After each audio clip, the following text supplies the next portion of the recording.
So WikiLeaks emails continue to show some very ugly sides of campaigning, and among those who look bad, much of the media who appear to be colluding with the campaigns. Today we look at whether or not a CNN contributor, who is now the head of the Democratic National Committee, secretly forwarded a town hall question to Hillary Clinton's campaign before the town hall. So far, Donna Brazile has insisted that she absolutely did not, but now new evidence shows that she did. Let's give it a reality check. Well, this story has come to light thanks to the WikiLeaks email hack on Clinton campaign director John Podesta. The email in question, though, it was written by Donna Brazile, who at the time was the vice chair of the Democratic National Committee, as well as a contributor to ABC News and CNN. Now, the email subject line reads, "From time to time, I get questions in advance." The body of the email goes on to say this: 19 states and the District of Columbia have banned the death penalty. 31 states, including Ohio, still have the death penalty. According to the National Coalition to Abolish the Death Penalty, since 1973, 156 people have been on death row and then later set free. Since 1976, 1,414 people have been executed in the U.S. That's 11% of Americans who were sentenced to die, but later exonerated and freed. Should Ohio and the 30 other states join the current list and abolish the death penalty?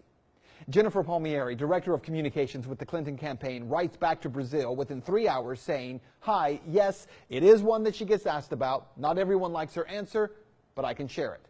Well, then, the following day at a CNN town hall between Clinton and Bernie Sanders, that question came up. I would like to know, how can you still take your stance on the death penalty in light of what you know right now? So how did Donna Brazile, who wasn't even a moderator at that debate, get a hold of the question and send the exact wording for the question? Brazile says she didn't. As a longtime political activist with deep ties to our party, I supported all of our candidates for president. I often shared my thoughts with each and every campaign, and any suggestions that indicate otherwise are simply untrue. As it pertains to the CNN debates, I never had access to questions and would have never shared them with the candidates if I did. Yeah, but the plot thickens here, because the question, it was referenced by Roland Martin with TV1. You see, he said that no one, not even his producers, knew what that question would be before it was asked at the town hall. But now Politico has accessed an email that shows that that's not true. Roland Martin was co-hosting that CNN town hall debate with Jake Tapper, and he did send an email to CNN producers with 3 questions, the third of which dealt with the death penalty. Politico obtained that email, and surprise, the text of the third question, see for yourself, the text is identical in wording, in spacing, and in capitalization. It is identical.